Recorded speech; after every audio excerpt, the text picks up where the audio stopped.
नमस्कार दोस्तों, मैं राकेश मेहरा जीके क्लासेस की तरफ से राजस्थान करंट जीके की सीरीज में आप सभी का हार्दिक स्वागत करता हूं। राजस्थान करंट जीके के इस पार्ट में आज हम द लांसेट सूचकांक पर चर्चा करेंगे और इसमें हम जानने का प्रयास करेंगे कि राजस्थान को कौन सा स्थान प्राप्त हुआ है और राजस्थान के लिए क्या किया जाना चाहिए। इसके अलावा अन्य फैक्ट्स भी है, उनको भी हम जानने का प्रयास करेंगे। यदि आपको वीडियो पसंद आता है तो आप इसे लाइक करें, शेयर करें और सब्सक्राइब करें।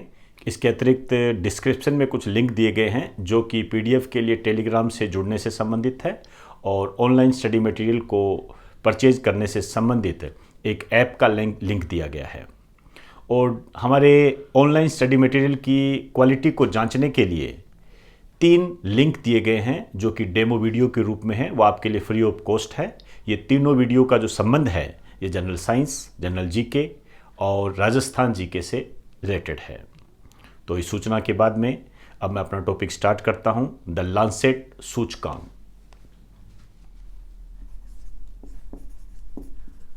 द लांसेट सूचकांक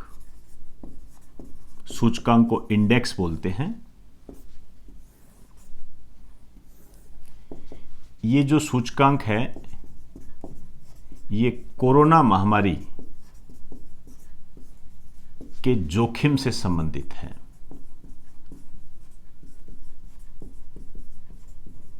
आप ये कह सकते हो कि कहां पर हालात खराब है और कहां पर हालात सही है, बेहतर है, इसके बारे में एक भारत के राज्यों की एक सूची जारी की गई है, उसको हम जानने का प्रयास करेंगे।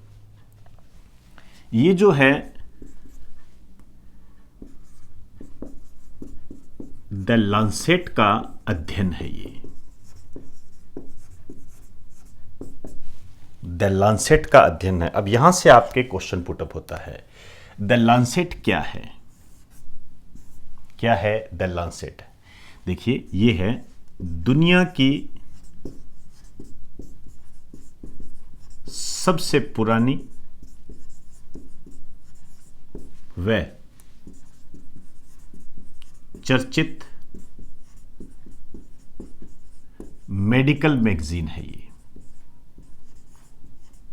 दुनिया की सबसे पुरानी और सबसे चर्चित मेडिकल मैगजीन है। ये 1823 से अब तक की स्थिति है इसकी, अब तक ये चल रही है। अब देखिए इसने क्या कहा है, किस तरीके से वैल्यूएबल रखा है। अंक, आप इसको वैल्यू भी कह सकते हो, मान भी कह सकते हो। इसने 0 से 1 तक रखा है। इस टाइप के क्वेश्चन दोस्तों मैंने देखे हैं, आते हैं। तो ये जो 0 है ये तो है सबसे कम खतरा,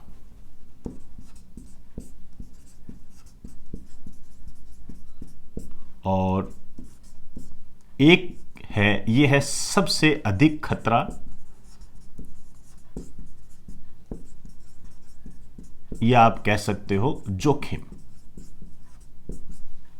ये स्थिति है। अब देखिए यहां पर यदि हम कहें राज्यों के संबंध में, इन्होंने जो रिपोर्ट तैयार की है कि कौन सा राज्य सबसे ज़्यादा जोखिम में है और कौन सा सबसे आप ये कह सकते हो कि जिसमें कम खतरा है, वो कौन कौन से हैं, इसके आधार कौन से रखे हैं। आधार कह दीजिए, पैमाना कह दीजिए 5। ये 5 पैमानों पर जारी किया है। ये आपके एग्जाम की दृष्टि से काफ़ी महत्वपूर्ण है, ध्यान रखें। ये पहला आधार रखा है सामाजिक व आर्थिक आधार। अब देखिए जो सामाजिक और आर्थिक आधार रखा है, सामाजिक और आर्थिक आधार में 3 बातें रखी गई है। एक तो एससी व एसटी का अनुपात, और दूसरा सेकेंडरी व हायर सेकेंडरी शिक्षा का अनुपात,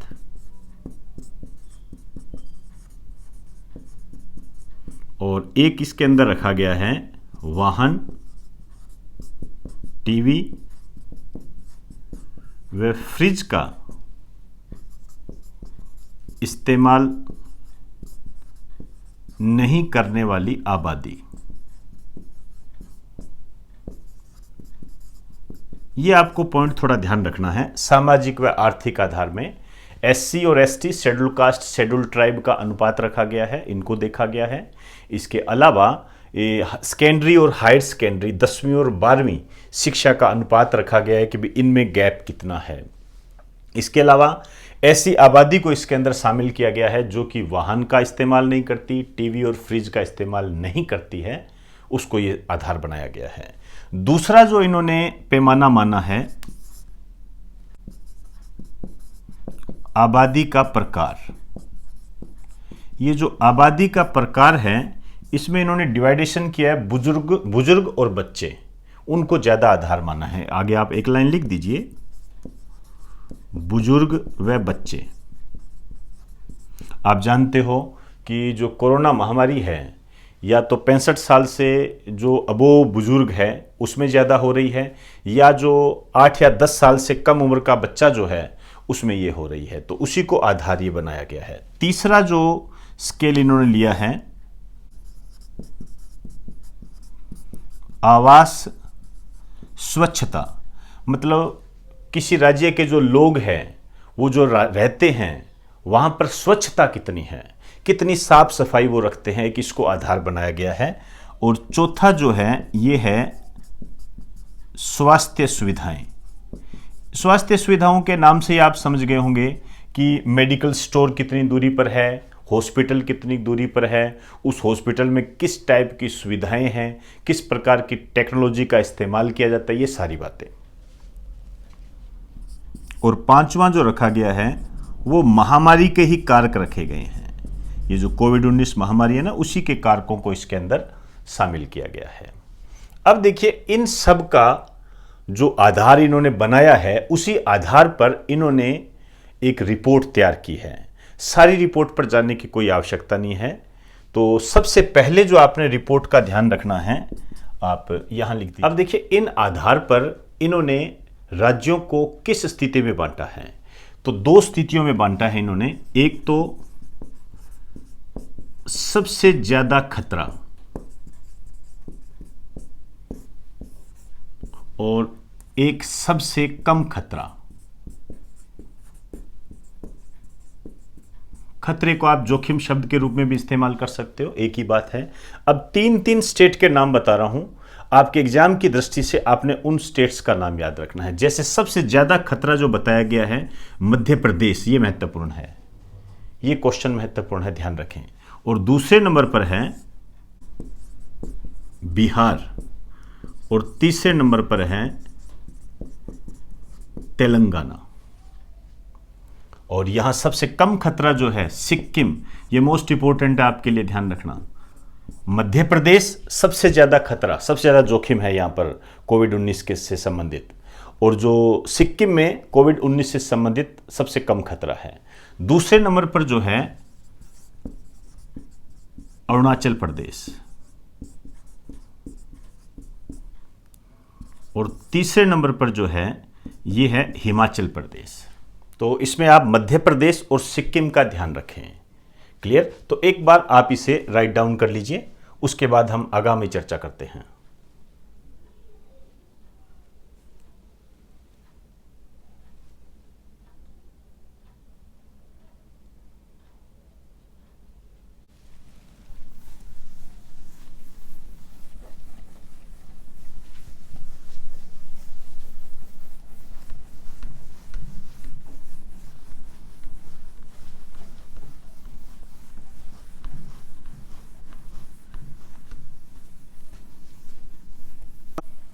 अब हम राजस्थान की स्थिति जानेंगे कि इस सूचकांक में राजस्थान की क्या स्थिति रही है। राजस्थान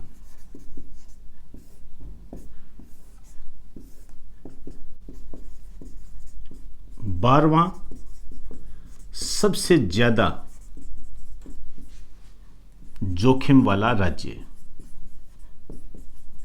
ये इसको माना गया है, ध्यान रखें। 12वां सबसे ज्यादा जोखिम वाला राज्य की श्रेणी में इसको शामिल किया गया है। और इसमें एक बात और ध्यान रखें,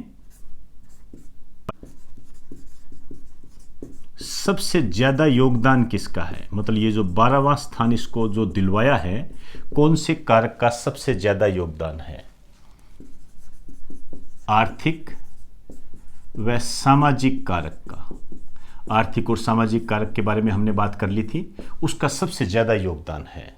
और दूसरा जो योगदान बता रहे हैं ये है आवासीय स्वच्छता। और तीसरा जो है स्वास्थ्य सुविधाएं।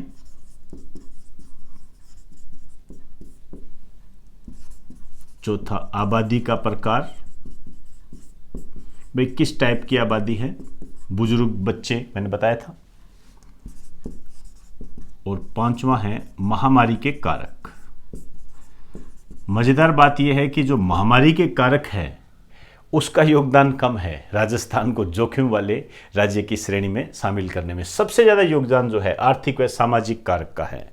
आर्थिक और सामाजिक कारक में मैंने अभी आपको बताया था कि SC व ST का अनुपात, सेकेंडरी हायर सेकेंडरी का अनुपात, तो इसके अलावा ऐसे आबादी के लोगों को इसके अंदर शामिल किया गया जो वाहन, टीवी व फ्रिज का इस्तेमाल नहीं करते हैं।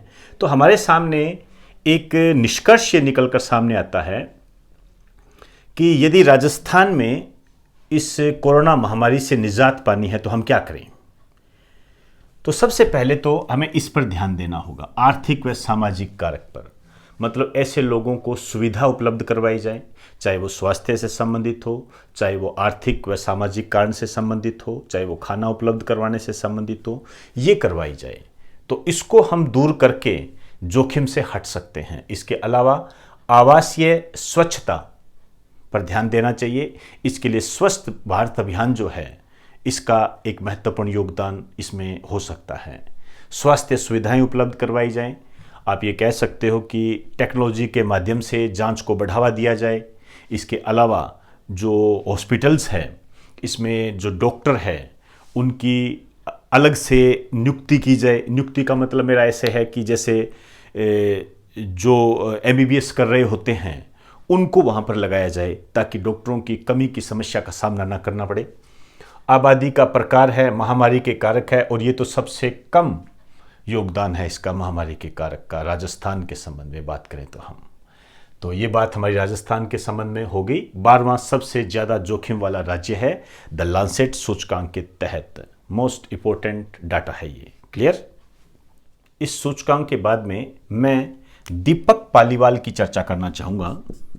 एक स्टार डाल के लिखिए दीपक पालीवाल।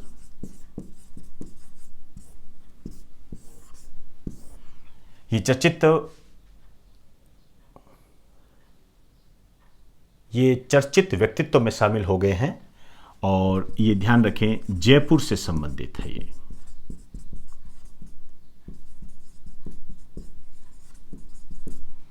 महत्वपूर्ण बात यह है कि इन्हें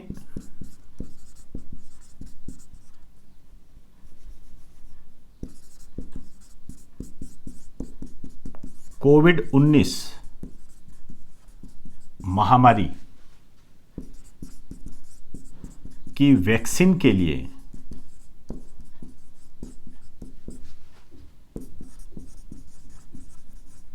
ह्यूमन ट्रायल के रूप में चुना गया है।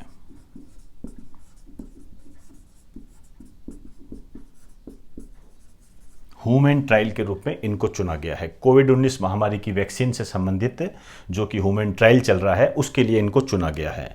और यहां पर एक बात ध्यान रखना, ये जो वैक्सीन बना रहे हैं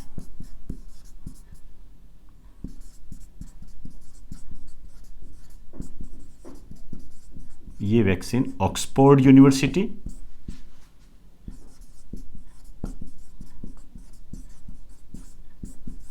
व एस्ट्राजेनेका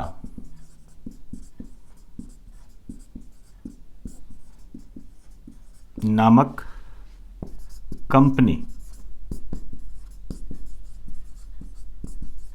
मिलकर तैयार कर रहे हैं। ये जो एस्ट्राजेनेका नामक कंपनी है ये महत्वपूर्ण है। आपको ये मैं बता दूं कि ये जो एस्ट्रोजेनेका कंपनी है, ये British Swedish pharmaceutical biopharmaceutical company है ये, और ये दवाइयों के निर्माण से संबंधित है। और मज़ेदार बात यह है कि भारत सरकार ने इस कंपनी के साथ में कोरोना वैक्सीन से संबंधित 50 करोड़ डोज का करार किया है। और ये कंपनी ये दावा भी कर रही है कि सितंबर तक कोरोना की वैक्सीन आ जाएगी। अब देखते हैं आगे की स्थितियां क्या रहती है। फिलहाल आपके लिए तो यही निर्देश है कि आप अपनी तैयारी को स्टार्ट रखें, तैयारी में कोई भी कटौती ना करें, नहीं तो यदि तैयारी में कटौती कर ली तो नाकामयाबी के कारणों में शामिल होने की सबसे बड़ी ऊपर हिट लिस्ट में आ जाएगा ये नंबर। ध्यान रखें, ये आपको जो भी ऑनलाइन स्टडी मटेरियल के तहत जनरल जीके से संबंधित जो भी कंटेंट उपलब्ध करवाया जा रहा है, केवल आपको उसी ने पढ़ना है और उसी को ही तैयार करना है। बार बार उसको रिपीट करते जाइए, और जो भी करंट से संबंधित आपको दिया जा रहा है, जहां भी आपको अपडेट करने के लिए कहा जाता है, उसको अपडेट करते जाइए। बस इतना ही काम है आपका, और कोई एक्स्ट्रा करने की कोई आवश्यकता नहीं है। इन्हीं को ही 10-12 बार पढ़ लीजिए। आप मान के चलिए इस बार जॉब आपके हाथ में होगी। और 28 फरवरी 2021 को अपने दिमाग में रखें, इसको आने में वक्त नहीं लगेगा। ध्यान रखें ये चीज़ें। कई बच्चे दिग्भ्रमित हो जाते हैं, जगह जगह यूट्यूब पर अलग अलग प्रकार की चीज़ें देखते हैं और सारा दिन उसी को देखते रहते हैं, और काम की चीज़ें कुछ पढ़ते हैं नहीं, और फिर बाद में कहते हैं कि हमारी तैयारी सही नहीं हुई। तो इन सब बातों को छोड़ते हुए ढंग से तैयारी कीजिए और सिस्टमेटिक और अपडेटेड बने रहिए। क्लियर? तो एक बार आप इसे राइट डाउन कर लीजिए। उसके बाद में मैं एक बहुउद्देश्य परियोजना है, मल्टीपर्पज़ प्रोजेक्ट है, परवन नदी से संबंधित है, उस पर मैं चर्चा करूंगा।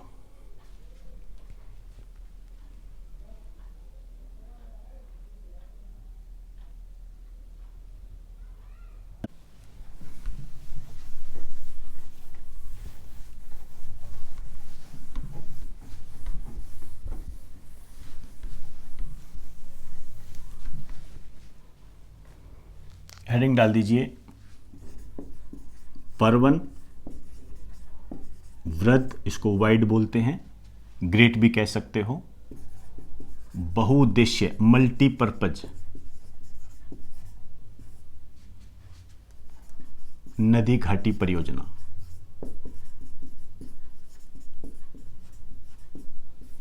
को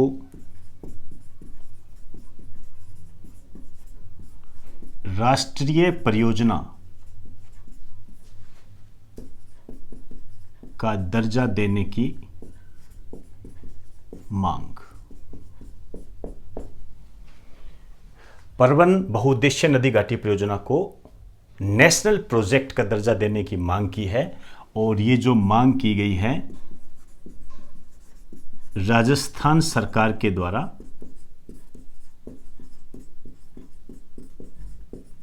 केंद्र सरकार से की गई है।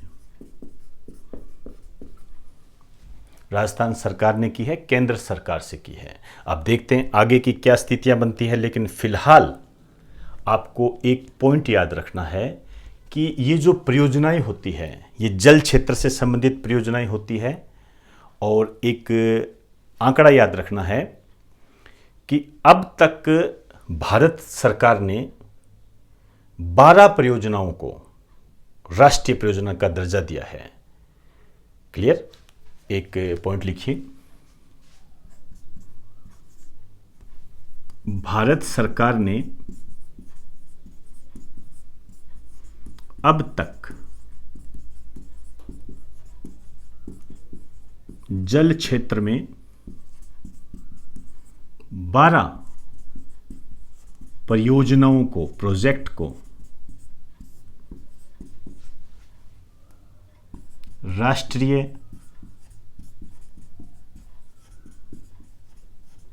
परियोजना का दर्जा दिया है। ये बहुत अच्छा क्वेश्चन है कि अब तक कितनी परियोजनाओं को, कितनी जल क्षेत्र से संबंधित परियोजनाओं को राष्ट्रीय परियोजना का दर्जा मिल चुका है। तो 12 है ये। दूसरा क्वेश्चन ये बनता है, राजस्थान में कौन सी परियोजना है जिसको राष्ट्रीय परियोजना का दर्जा मिल चुका है? ध्यान रखना, इसकी तो मांग की जा रही है, इसको दे मत देना भी। तो ध्यान रखना, राजस्थान में अब तक किसी भी परियोजना को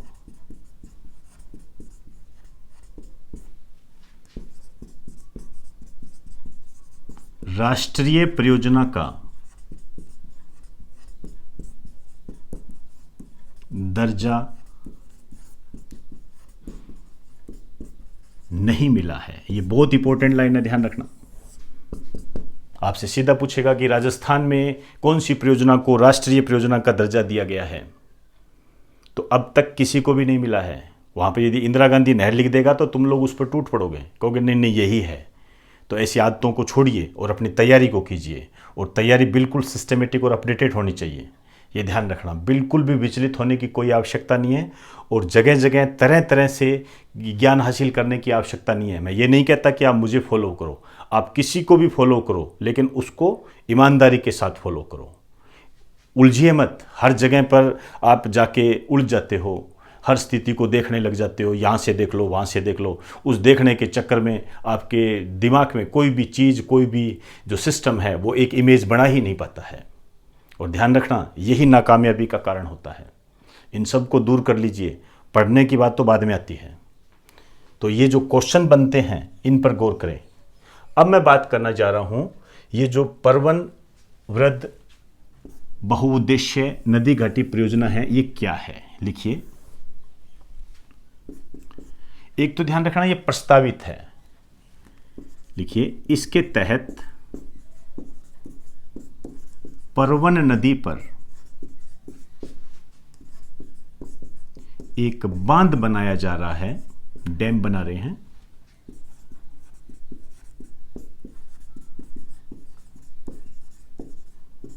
जिससे राजस्थान के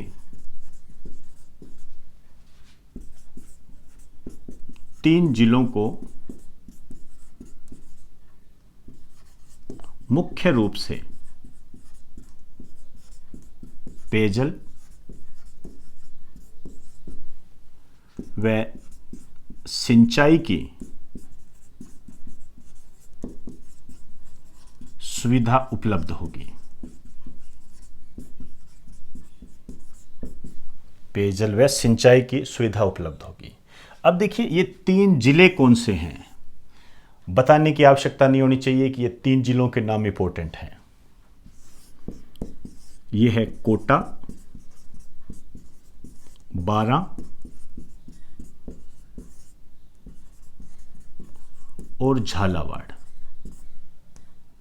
बस एक बूंदी शामिल नहीं है, यदि बूंदी शामिल हो जाता तो हाड़ौती प्रदेश हो जाता ये। अब देखिए यहां पर जो नेक्स्ट क्वेश्चन आपसे बनता है वो बनता है परवन नदी। परवन नदी से संबंधित क्वेश्चन बनता है। ये हेडिंग डाल दीजिए, परवन नदी की बात कर रहा हूं मैं। हालांकि नदियों के चैप्टर में इसको करवा चुका हूं, लेकिन यहां मैं वापस आपको सजेस्ट करना चाहूंगा, जहां मैंने नदियां करवाई थी, जहां मैंने डैम करवाए थे, जहां मैंने प्रोजेक्ट करवाए थे, वहां पर आपको इससे संबंधित कोई भी जो नई चीज है वहां पर जाकर आप ऐड कर लो। जैसे ये जो परवन मैंने बहुउद्देश्यीय नदी घाटी परियोजना कराई थी, ऑनलाइन स्टडी मटेरियल के बच्चे जो हैं जानते हैं, मैंने इसके बारे में बताया था। वहाँ पर अब आप एक लाइन लिख दीजिए, इसे राजस्थान सरकार ने राष्ट्रीय परियोजना का दर्जा देने की मांग की है, और इससे आपके नोट्स पूरे अपडेटेड हो जाएंगे। ये अपडेटेड ही रखने हैं आपने, यही आपके कामयाबी के कारणों में शामिल होता है। ध्यान रखना, ये वर्तमान में जो आपके पेपर बन रहे हैं उसका दस्तूर पूरा इसी के आधार पर लिखा जाता है। यदि आप नई चीज़ को नहीं जानते तो आप एग्जाम को क्लियर करने की क्षमता आप में नहीं आ सकती। ऐसा मेरा एक्सपीरियंस है, ये ध्यान रखना ये। और ये बार बार आपको इसलिए कहता हूँ ताकि आपके जहन में ये एक पिक्चर बनी रहे, और आप कितने एक दिमाग में रखते हो ये मैं अच्छी भली भांति जानता हूँ। ये आज भी बच्चों के मैसेज आते हैं कि सर आप ऑफलाइन स्टूडेंट के लिए भी ऑनलाइन क्लासें स्टार्ट कर दो। अब ऑफलाइन स्टूडेंट के लिए ऑनलाइन क्लासेस स्टार्ट कर दो, कल ही मैसेज आया है। ये बताओ क्या करें उसका, कुछ नहीं कर सकते उसका। इसीलिए आपको ये बार बार कहा जाता है कि इसको अपडेट कर लेना, और ये भी कहा जाता है कि जैसे ही कह दूं उसी टाइम अपडेट कर लो, बाद में नहीं करना, क्योंकि बाद में अपडेट नहीं होता है। अब आइए परवन नदी की बात करें, कहाँ से निकलती है, कहाँ जाती है। देखिए, इसका जो उद्गम होता है, जो विंध्याचल पर्वत श्रृंखला है,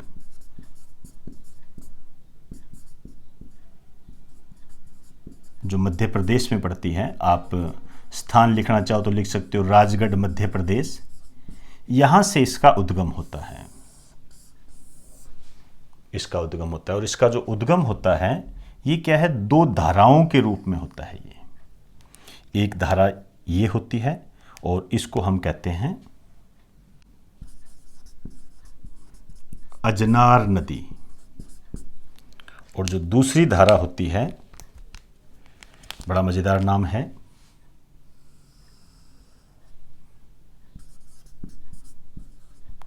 घोड़ा पछाड़ नदी।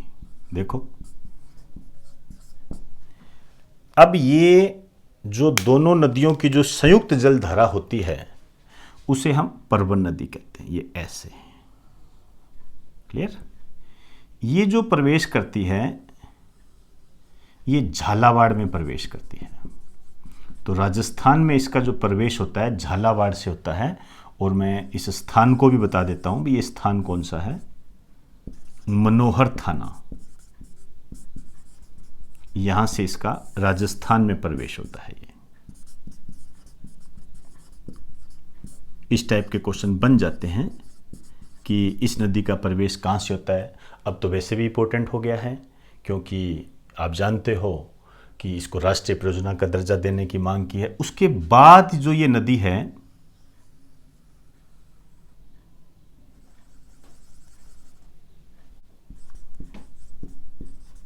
पलायता गांव में जाती है। ये जो पलायता गांव है ये 12 में पड़ता है, यहां पर जाती है, और यहां यह काली सिंध से मिल जाती है।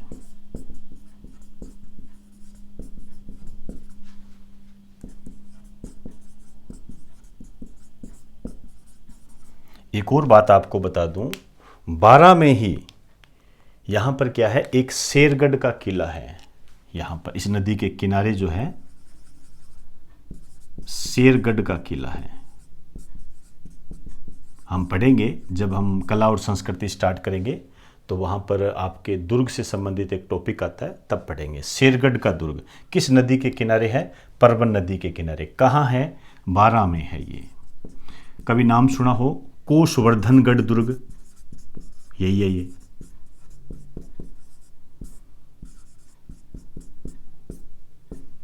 12 में है, परवन नदी के किनारे है। तो इसको आर्ट एंड कल्चर से भी हमें जोड़कर देखना पड़ेगा। तो राजस्थान में जो प्रवेश होता है इसका मनोहर थाना झालावाड़ से होता है। और किन 2 राज्यों की ये नदी है, किन 2 राज्यों में बहती है, मध्य प्रदेश और राजस्थान में बहती है। ये परवन नदी है, क्लियर। तो एक बार आप इसे राइट डाउन कर लीजिए।